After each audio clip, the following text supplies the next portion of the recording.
ጀምሮ ሰላማዊ ትግልና ውጊያን ቀጥል። ሀገር ሲያረጅ ጃርት ያፈራል ሆኖ ፈሪ አገልጋዮችን አፈራችና እቺ ቤተክርስቲያን ዛሬ ተደፈረች። ኮዳ አምላኪዎችን አፈራችና ተደፈረች። የመንግስት አካላት የተዋህዶ ልጆችን አትንኩ፣ እኛ እናንተን አልነካንም፣ ምን አደረግናችሁ? ባንዲራ ብንይዝ እኮ ሰማይ ላይ ያለ ቀስተ ደመና ነው። ወዴት እንጣለው? አረንጓዴ ቢጫ ቀዩ። ይሄ መንግስት የሚመረጠው ይሄ መንግስት የሚመራው ሰውን አይደለም ወይ? የዜጋ ነፍስ እኮ ልጅነት የለውም። የምትመራው ህዝብ እንዲንተ ሲል እንዴት ነው ምረጡኝ የምትለው? ዜጎች ለቅሶ ጥለው ለቅሷቸውን ጥለው ልጃቸውን ቀብር ጥለው መረጡኝ ያለ መንግስት በምርጫ ዋዜማ ደግሞ እንዴት ሲጨፈጨፍ ሰው ምንድነው የሚሰማው? ለምንድነው የነሱ ማውራት ያልተቻለው? ለምንድነው የማይዘገበው? ይሄ ለምንድነው ስር ነቀል እርምጃ የማይወሰነው? በተለይ ቤተክርስቲያኒቱ ለምንድነው ስር ነቀል እርምጃ መውሰድ ያልቻለች? አገር አቀፍ የሆነ እንትን ጥቁር ልብስ አልብሰው ቤተክርስቲያንም ጥቁር ከል አልብሰው ያሳዩት ተቃውሞ እዚህ ለታ እንኳን ትዝ ይላል። ጧፍ አብርተው ምሽት ላይ መንግስትን ያስደነገጠ የአራት ኪሎን መንግስት ከወንበሩ ያነቃነቀና በፍጥነት ያ ሰላማዊ ሰልፍ እንዳይደረግ የተሯሯጠበት ዘመን ነበር። ይሄን ማድረግ የሚያስችል እኮ አቅም አላት ኢትዮጵያ ኦርቶዶክስ።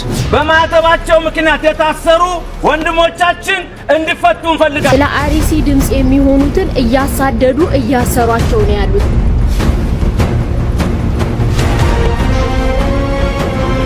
ምን አለች እቺ ቁርንጫጭ? ሰምታችኋታል? በሉ ማቅ ልበሱ። ይህ ሰባተኛው ሀገራዊ ምርጫ እንዳይሳካ በርካታ ጥረቶች ሲደረጉ ነበር። የዚህ አንዱ አካል የሆነው አርሲ ላይ የተፈጠረው ሁኔታ ነው። እንግዲህ አርሲ ላይ በነበረው ጥቃት አንድ ሙስሊም ነው የነበረው ማለት ነው፣ የእስልምና ሃይማኖት ተከታይ ነው። ሁለቱ የሌሎቹ የክርስትና እምነት ተከታዮች ናቸው። የሚሊሻ ነፍስ አይደለም ወይ? የፖሊስ ነፍስ አይደለም ወይ? ህይወት አይደለም ወይ የያዙት? እነዚህ መጫጫህ አይደለም። መግለጫ እየሰጠሩ ቆየው። ብዙ ቤተክርስቲያን መከራ ነው የደረሰባት።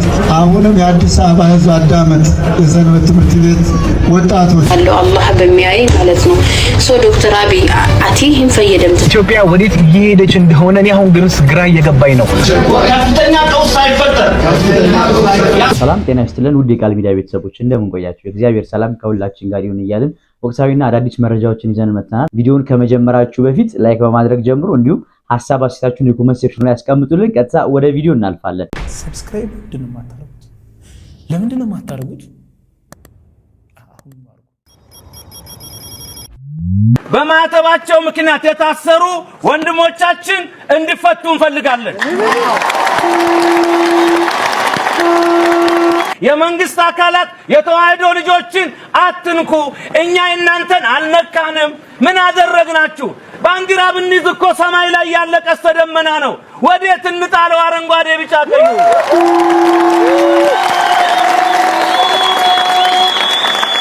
በፍጹም በተአምር ባንዲራችንን ከቤተ መቅደስ ጉልላት ላይ አናወርድም። ሰው ቤተ እግዚአብሔር ሲመጣ ክርስቶስንም ያያል፣ ባንዲራውንም ያያል። እውነት ውሸት? ባንዲራችን አንተው።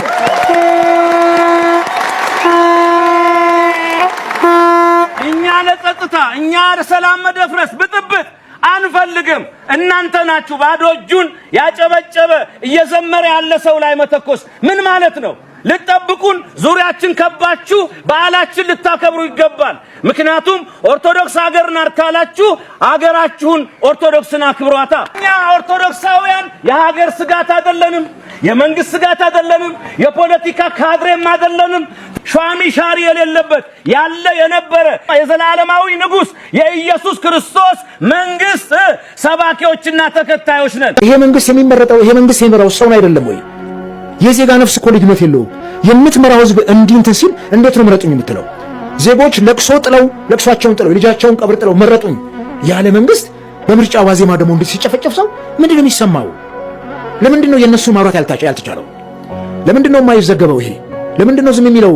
ፋና ይሄን ሁሉ የሚያረብደው የመንግስት ሚዲያ የነኚህ ሰዎች ነፍስ ህይወት አይደለም ወይ? ለምንድነው ስር ነቀል እርምጃ የማይወሰነው? በተለይ ቤተክርስቲያኒቱ ለምንድነው ስር ነቀል እርምጃ መውሰድ ያልቻለችው? ምን አይነት እርምጃ? አሁን ፓትርያርኩም መግለጫ ላይ አቤ አይተው ከሆነ ቤተክርስቲያኗ ከውስጥም ችግር እንዳለባት የጠቀሱበት ክፍል አለ። ከውስጥም ችግር ውስጥ ነን፣ ከውጭ ደግሞ እንዲህ ያሉ ልብን የሚያቆስሉ ሀዘን ውስጥ እንገኛለን ብሏልና አሁን ማህበራዊ ሚዲያዎችም ላይ ያየው ነበረ የሲኖዶሱን አባቶች ለምንድነው በጎቻቸውን እረኞች እዛ የተቀመጡ እረኞች በጎቻቸውን የማይጠብቁት ይላሉ። ግን ሲኖዶሱም ቤተ ክህነቱ ምንድነው ማድረግ ያለበት? መግለጫ ከማውጣት በዘለለ ምንድነው ማድረግ ያለበት? ተዚህ ላይ ባለፈው በተለያዩ አካባቢዎች ላይ ቤተክርስቲያን ስደት ገጥማት ሲቃጠል ቤተክርስቲያን አባቶች ሲገደሉ አገር አቀፍ የሆነ እንትን ጥቁር ልብስ አልብሰው ቤተክርስቲያንም ጥቁር ከል አልብሰው ያሳዩት ተቃውሞ እዚህ ለታ እንኳን ትዝ ይላል ጧፍ አብርቶ ምሽት ላይ መንግስትን ያስደነገጠ ነበር። የ4 ኪሎን መንግስት ከወንበሩ ያነቃነቀና በፍጥነት ያ ሰላማዊ ሰልፍ እንዳይደረግ የተሯሯጠበት ዘመን ነበር። ይሄን ማድረግ የሚያስችል እኮ አቅም አላት ኢትዮጵያ ኦርቶዶክስ። ያን ማድረግ ታዲያ ለምን አሁን አልፈለገችም? ይሄን ሁሉ ሰዎች እየተገደሉ ምእመናን እየተገደሉ እሱ ነው እኮ የሚገርመኝ። አሁን እኔም ጥያቄ ነው ልክ ያንተ ጥያቄ ምንድነው የሆኑትን አቡነ ማትያስ ምንድነው እነኚህ ቆብ የደፉ በጣም ለምድር ሰማይ የከበዱ አባቶች ይሄንን ለማድረግ ምንድነው ምእመኑ እምቢ ሞት ይብቃን መገደል ይብቃን ብሎ እንዳይነሳ ምንድነው ችግራቸው? ይሄ እኮ የሐዘን ቀን መታወጅ እኮ አለበት ቤተክርስቲያን ነው ብሎ እኮ ምእመኑ እኮ መንግስትን ሊያፋጠው ይገባል በሰላማዊ ትግል። ልክ አይደለም ተብሎ እኔ ምን የሚከፍሉት መስዋዕትነት ምንድነው? እሱ ንገረኝ እስቲ። እኔ አንዳንድ ጊዜ እኮ መስዋዕት የምትሆነው በእግዚአብሔር ቤቱም እነ ቃየል ምናምን መስዋዕት የሆኑት የሆነ እንትን አለው የእግዚአብሔርም ቃል አለበት። ለምንድን ነው እነኚህ መስዋዕት የሆኑት? የክርስቶስ ደቀ መዛሙርት እኮ ሐዋርያቱ ተዘግዝቀው የሰቀሉት እነ ጴጥሮስ ምናምን እነ ዮሐንስ እንትን ሮማ አደባባይ ላይ እንትናቸው ሬሳቸው የተጎተተ የሞቱት እኮ ምክንያት ስላላቸው ለወንጌል ነው የሞቱት። ለምንድን ነው የሞቱት እነኚህ? ያውም በዚህ በ21ኛው ክፍለ ዘመን በ22ኛው ክፍለ ዘመን የሃይማኖት ነፃነት ባለበት ምድር ላይ የፈለከውን ማምለክ በምትችልበት ሜዳ ላይ ቆመ እንደፈለክ ጮኸ የራስን እምነት የምትሰብክበት ዘመን ላይ እንዴት አድርገህ ነው አንተ ሰዎች በራሳቸው አጥቢያ በራሳቸው አካባቢ የሚያመልኩትን አምልኮ ስርዓት ተቃውሞ በዚህ ደረጃ የምትፈጃቸው የአምልኮ መቅደሳቸውን የምታቃጥለው የምትሆን ነው? ይሄንን እምቢ የሚል ኖ ይሄ ይበቃናል ሞት የሚል ምዕመን እኮ አለ። ለምንድን ነው ይሄን ማስተባበል ያልቻሉት? ይሄ ፖለቲካ አይደለም። ይሄ ፖለቲካ እኮ አይደለም፣ የእምነት ጉዳይ ነው። እነኚህ ስማ ትላንትና አይተሃል አይደለም? ጽላቱን ነው ይዘሸሹት ሰዎች ቤታቸው ተቃጠለ ንብረት አየህ። ለእምነቱ ምን ያክል ቀናኢ እንደሆነ ያ ህዝብ ለእምነቱ ቀናኢ ስለሆነ ጽላቱን ይዞት ከአካባቢው ወጣ ህዝቡ ተነቅሎ።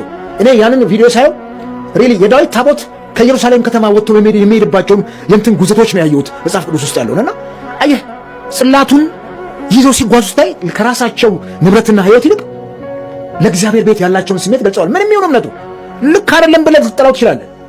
እኔ ልክ ነኝ ያለውን ግን አክብርለታል። ልክ እኮ ነው፣ ለራሱ ልክ ነው። ያንዳንዱ እምነት ይሄ የራሱ ልክ ነው። ያንተ ልክ አይደለም የኔ ነው ልክ ግን አይሰራም በፍጹም። ይሄ ነው አሁን እኛ ጋር ላይ ተቸገርነው ክርስትና ላይ ቶታሊ ውሰዳቸው። እኛ ጋር ላይ በመላው ዓለም ያለው ክርስትና አንድ አይነት መጽሐፍ ቅዱስ ነው ያዙት። የቀኖና ጉዳይ ነው፣ የዶግማ ጉዳይ ነው፣ ይለያያቸው የሥርዓት ጉዳይ። ይሄ እኮ ፕሮቴስታንት ውስጥም ልዩነት አለ፣ ኦርቶዶክስ ውስጥም እኮ ልዩነት አለ። አቻችለን ነው ግን መሄድ ያለብን። ከዚህ ውጭ ግን ኖ የኔ ነው ልክ ያንተ አይደለም ብለን በዚህ ደረጃ ልታወርማ አትነሳ።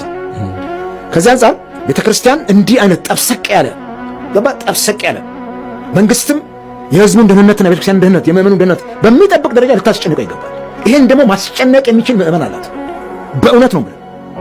በቁጥርም ቢሆን በማንኛውም እንትን ማስጨነቅ የሚችል ህዝብ አላት። አይተዋል ደግሞ ይሄን አሳይተዋልም ከዚህ ቀደም እያንዳንዱን ቤተክርስቲያን በመላው ሀገሪቱ ጥቁር የሐዘን ጨርቅ አልብሰው ህዝቡም ለብሶ ያንን አይተናል።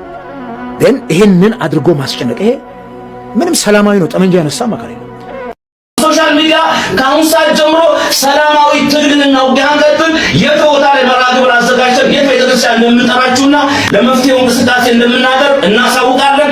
ይሄንን መልእክት ኦርቶዶክስ ሆነ ለሺህ ሰው እንደው ሼር ማታረግ ከሆነ ወላዲተ አምላክን እንደው የአባቶች የእነ አቡነ ጴጥሮስ አጽማቸው እሾህ ሆኖ እንዳይወጋል፣ የእነ አቡነ ሚካኤል አጽማቸው እሾህ ሆኖ እንዳይወጋል። ስለዚህ ድምጻችን እናሰማ። ከፍተኛ ቀውስ ሳይፈጠር ያስቆምልን በሕግ አምላክ ይግባኝ ለክርስቶስ ይግባኝ ለመንግስት። ሀገር ሲያረጅ ጃርት ያፈራል ሆኖ ፈሪ አገልጋዮችን አፈራችና እቺ ቤተክርስቲያን ዛሬ ተደፈረች። ኮዳ አምላኪዎችን አፈራችና ተደፈረች። ገንዘብ ወዳዶችን አገኘች አፈራችና ተደፈረች እንጂ ስንቱ ዋጋ የከፈለላት ቤተክርስቲያን ናት።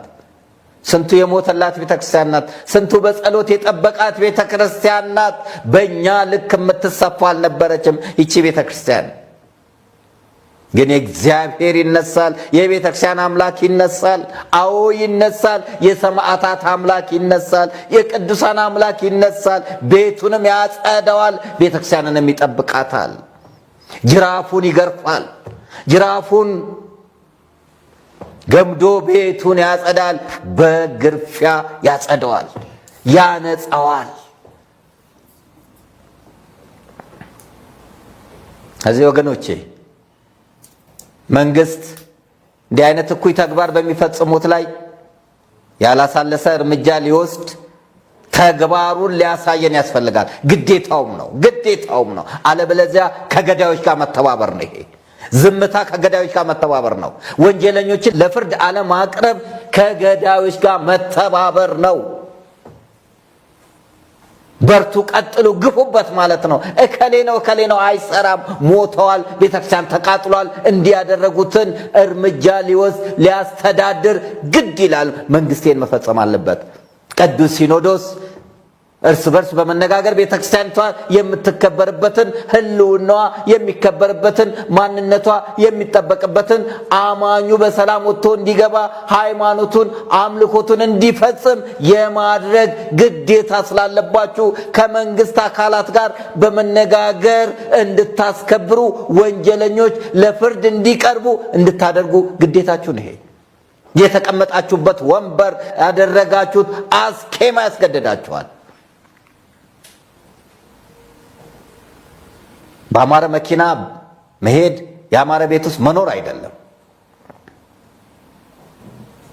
እንደ አቡነ ጴጥሮስ ሰማዕት መሆንን ይጠይቃል። እኛን ከምታሳድዱን ገዳዮችን ብታሳድዱ ምን አለ? እኛን እረፍት ከምትነሱን ቤተክርስቲያንን የሚያቃጥሉትን እረፍት ብትነሱ ምን አለ? አደራጁን ብሎ ሲያወሩ መዋል ጥሩ አይደለም።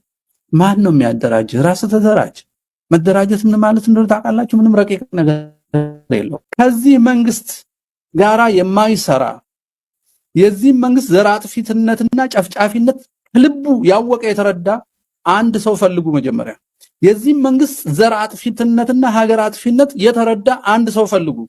እናታችሁ ልትሆን ትችላለች፣ አባ ወንድማችሁ ሊሆን ይችላል፣ ጎረቤታችሁ ሊሆን ይችላል፣ የሰንበት ትምህርት ቤት ወይ የመድረሳ ጓደኛችሁ ሊሆን ይችላል፣ ወይ ዩኒቨርሲቲ ጓደኛችሁ ሊሆን ይችላል፣ ወይ አብራችሁ የምታርሱ ገበሬ ልትሆኑ ትችላላችሁ።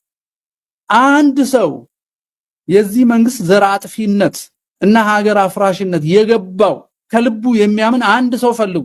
ሁለት ሆናችሁ ማለት ነው። ሁለታችሁ ቁጭ በሉ።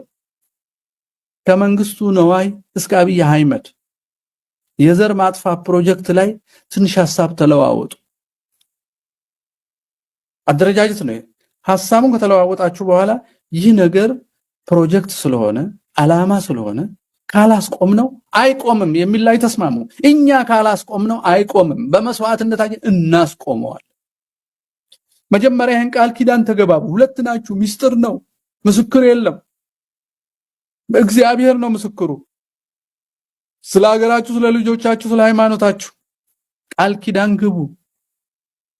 ይህ ሁለት ሰው ይለያይ፣ ሁሉም አንዳንድ ይፈልግ። ይህንኑ ቃል ኪዳን ይግባ። ሲመለስ ስንት ይሆናል? አራት አይሆን? አራቱ በደንብ ተመካክሮ ሐሳቡን አስፍቶ ይበተን። አራቱ በራሱ በቂ ልምድ ስላለው ስለተወያየ የራሱን ሶስት ሰው ይሰብስብና አራት ይሁን። 16 አልሆነም?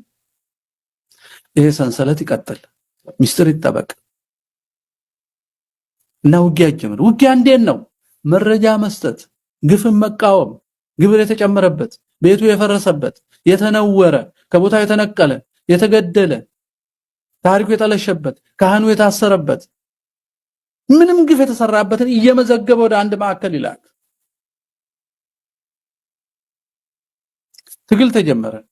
እርስ በርሱ ይረዳዳ። ይሁንብኝ ብለው ሰይፍ አንስተው ጠበንጃ አንግበው ወደ ጫካ ሄዱትን ቤተሰብ ይርዳ። ይሄ 16 ሰው በቃ እኮ ትግል እንዲህ ነው። ዝም ብሎ ማልቀስ አይደለም። ድረሱልን፣ አደራጁን። ከሰማይ ዱብ የሚል አደረጃጀት የለም። ከዛ በኋላ እንደናንተ የተደራጁት ጋር ተላላኩ። ከዛ ሀገር ተደራጀ ማለት ይሄ ነው። መሪ ከዛው ይፈልቃል። በአሰራሩ፣ በጠባዩ፣ በቁርጠኝነቱ የወሰነ እውነተኛ ሰው መሪያችን እያላችሁ ሰይሙት። በህይወት በፕሮፓጋንዳ አይደለም፣ በምላስ አይደለም። እኔን የሚያክል የለም የሚል ሰው እሱን ሽሹት። ራሱን የሚሾም ከሆነ ሽሹት። የሰይጣን ልጅ ነው እሱ። ወንድሜ ከኔ ይበልጣል እያለ እናንተ ግን ጸጋውን አይታችሁ አስገድዳችሁ የምትሾሙትን ሰው አለቃችሁ አድርጉ። ድርጅት ተጀመረ። ከዛ በኢኮኖሚ፣ በማህበራዊ፣ በመረጃ፣ ከዛ ደግሞ በሚያስፈልገው ነገር ሁሉ ይሆናል ማለት ነው። ክርስቲያኖች ስትሆኑ ደግሞ ሙስሊሞችን በእስልምናችሁ ክርስቲያኖችን በክርስትናችሁ ንስሐ ግቡና ቁረቡ። ወደ አምላካችን ነው የምንሄደው። ስንሞትም ተስፋችሁን አጽኑ፣ በክርስትና ጽኑ፣ ትዳር አክብሩ፣ ውርጃ አቁሙ፣ በቀል ተዉ። የወንድም እንትናን ገደለ ከተበቀላችሁ ለሀገራችሁና ለቤተክርስቲያናችሁ ተበቀሉ፣ ለግላችሁ አይደለም። የግል በቀል በእግዚአብሔር ፊት ያስጠይቃል። ለሀገራችሁ፣ ለቤተክርስቲያናችሁ፣ ለቤተሰባችሁ፣ ቤተሰቦቻችሁን የሚያጠፉ በአይዲዮሎጂ፣ በእምነት፣ በርዕዮተ ዓለም፣ በዘር የሚያጠፉትን መበቀል ይገባል። ምክንያቱም በአጋጣሚ በግጭት መሃል የመጣ ሞት አይደለም፣ የታቀደ ሞት ነው። መቆም ስላለበት ነው። በቀሉ የማቆም ነው። ንጹህ ደም የማፍሰስ አይደል፣ የማስቆም በቀል ነው። ምናልባት ቃል ይፈለግለት። ለአርሲ ድምጽ የሚሆኑትን እያሳደዱ እያሰሯቸው ነው ያሉት። ነገር ግን እኛ የሐዋርያው የቅዱስ ጳውሎስ የቅዱስ ጴጥሮስ ልጆች ነን። አይደለም እስርን፣ እኛ የክርስቶስ እስረኞች ነን። አይደለም እስርን፣ ሞትን አንፈራም። ተዘቅዝቀን እንሰቀላለን ስለ ማህተባችን። በማህተባችን ምክንያት ነው እያረዳችሁን እየገደላችሁን ያላችሁት። እራሳቸው ገለውን ስለ ሞታችን እንኳን ቁጭ ብለን እንድናለቅስ ሞታችን ሐዘናችን እንኳን እንድንገልጽ አይፈቅዱልንም። ስለ ሐዘናችን ስለ ሞታችን ስንናገር እንታሰራለን። ነገር ግን የነሱ መታሰር ለኛ ጥንካሬ፣ ከዚህ በላይ ድምጽ መሆን ያለብን። ኢትዮጵያ ያላችሁ ፈርታችሁ ዝም እንድትሉ፣ ሌሎችም አባቶች ድምጽ እየሆናችሁ ያላችሁ ቀጥሉ። ምንም የሚያስፈራ ነገር የለም። እስርም ሊያስፈራን አይችልም፣ ሞትም ሊያስፈራን አይችልም። እንኳን አይደለም እንደዚህ መታሰርና ሌሎች ነገሮችን ሞት እንኳን ቢመጣ እኛ ክርስቲያኖች ነን። ሁላችሁም እኔ ክርስቲያን ነኝ፣ እኔ የክርስቶስ እስረኛ ነኝ እያላችሁ ጻፉ። ምክንያቱም እኛ እስር አያስፈራንም። ማን ይፍረድ? ማን ይፍረድ? መልስ ስጠን። ከአርያም ክንድህን ላክልን። እስቲ አንዴ እንንበርከክ፣ ግድል ተንበርከክ ውስጥ ወደ ስላሴ ሁላችንም እንንበርከክ። ሁላችን ሁለት እጃችን አንስተን እንንበርከክ። እግዚአብሔር ይፈርዳል። በቅርብ ቀን እግዚአብሔር ፍርዱን ያመጣል። ሁላችን ወደዛ እንንበርከክ። ይኸው ሁላችንም ወደ ስላሴ እንንበርከክ። ስላሴ መልሱን እንዲሰጥ እጃችን አንስተን እንንበርከክ። አጋዕዝተ ዓለም ስላሴ አባታችን መልስ ስጠን፣ መልስ ስጠን። ከአርያም ክንድህን ላክልን፣ ፍርድህን ላክልን። ወገኖቻችን አለቁ፣ ደቀቁ፣ ታረዱ፣ ደማቸው ፈሰሰ። ቤተ ክርስቲያን ተሰደደች፣ ተቃጠለች። የስደቱ ዘመን ይቁም፣ ደም መፍሰስ ይቁም። ማን ይፍረድ? ማን ይፍረድ? ማን ይፍረድ? ማን ይፍረድ? ይሄ አምላክ ይፍረድ። አመስግኑትና ይፍረድ ይሄ አምላክ።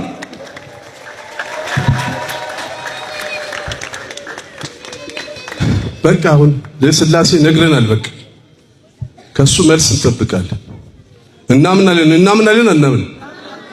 መልስ እንደምሰጥ እናምናለን አናምን? እናምናለን። እዚህ በኋላ ክርስቲያኖች አንድነታችንን ማጥበቅ አለብን። አንድነት በኢትዮጵያም በመላው ዓለም ያሉ ክርስቲያኖች አንድነት ያስፈልጋል፣ ህብረት ያስፈልጋል። ወገኖቻችን ስታረዱ ወዲያውኑ ወደ ቤተ እግዚአብሔር ተሰብስበን ማልቀስ።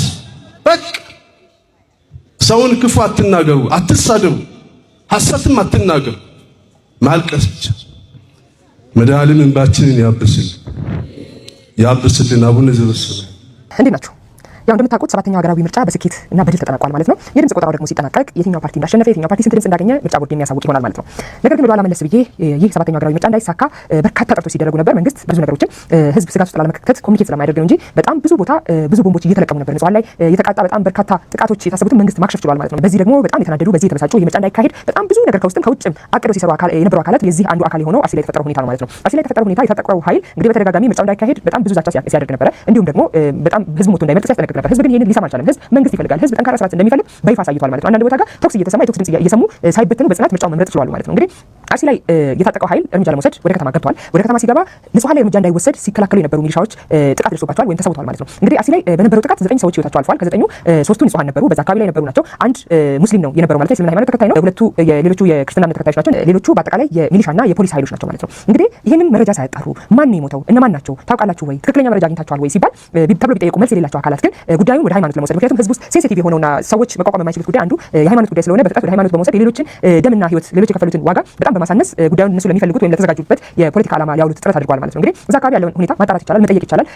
ሲመጡ በዛ ሰዓት ላይ ቤተክርስቲያን አቃጥሏሉ፣ ጤና ጣቢያ አቃጥሏሉ፣ የታጠቀው ኃይል ማለት ነው። እንዲሁም ደግሞ የቀበሌ ጽሕፈት ቤት አቃጥሏሉ ማለት ነው። እንዲሁም የነዋሪዎችን ቤቶች አቃጥሏሉ ማለት ነው። እነሱ ታርጌት ያደረጉት ኢትዮጵያ ላይ አመጽ የመፍጠር ፍላጎታቸውን ያገኙት ቦታ ጋር የቻሉት ቦታ ጋር ጥቃት የመፈጸምና ሰላም የማደፍረስ ዓላማ ነበር የያዙት ማለት ነው። እዚህ ያለው ኃይል ደግሞ ከተማ ውስጥ የሚኖረው ምን እንደተፈጠረ እንዴት እንደሆነ ሳያቅ ወይም ሙሉ መረጃ ሳይኖረው ጉዳዩን የሃይማኖት ጉዳይ አድርጎ ሚዲያ ላይ ለማረጋገጥ ጥረት ሲያደርግ እያየ ነበር ማለት ነው። እውነታውን ማረጋገጥ መቻል ያስፈልጋል። ምንድን ነው የተፈጠረው ማለት ስናዝን ደግሞ የምናዝነው ነፍስ ሁሉም ሰው ተመሳሳይ ነፍስ ነው አይደል የያዘው የሚሊሻ ነፍስ አይደለም ወይ የፖሊስ ነፍስ አይደለም ወይ ህይወት አይደለም ወይ የያዙት እነዚህ ሰዎች ልጆች አላቸው፣ ቤተሰቦች አላቸው፣ አባት እናት አላቸው፣ የሚጠብቃቸው ማህበረሰብ ዘመድ አላቸው።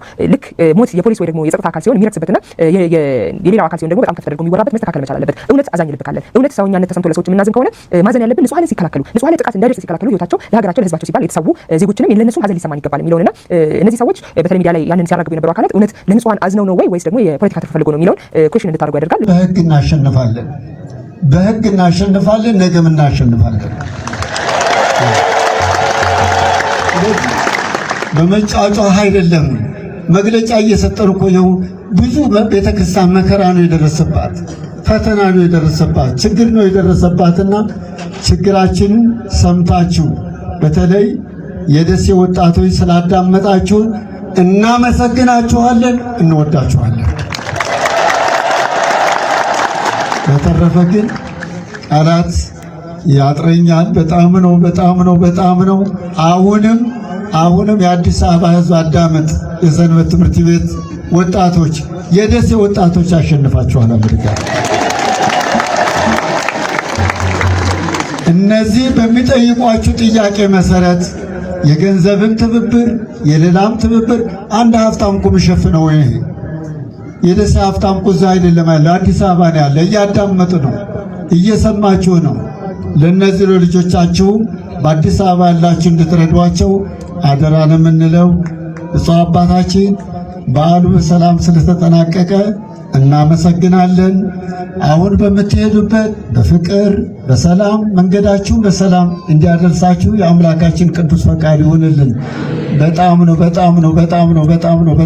እኔ በጣም ነው ደስ ያለኝ በሰላም መጠናቀቁ። እዚህም ያላችሁ መንግስት አካላት ኢትዮጵያ ቤተክርስቲያን ረባሽ አይደለችም፣ በተዋጭም አይደለችም። በስነ ስርዓት ያለች ቤተክርስቲያን ናት ማለት ነው። ሁሉን የሚወዳት ፈረንጆች መጥተው የሚከታተሏት እቺ ቤተክርስቲያን ሌሎች የሚጨፍሩ እነዚህ ለማየት አይደለም። የኢትዮጵያን ኦርቶዶክስ ተዋሕዶ ቤተክርስቲያን ገዳማት ለማየት ነው የሚመጡ። አሁንም አምሮባችኋልና የመረባችሁ አርሲ ውስጥ በግፍ ለሚጨፈጨፉ ኦርቶዶክሶች እኔ ድምጽ ሆናለሁ በበኩሌ። ለምን አንድ ሰው አያይም የኔን ቪዲዮ? አይ ዶንት ኬር አባውት ቪው፣ ግን ድምጽ ሆናለሁ አላህ በሚያይ ማለት ነው።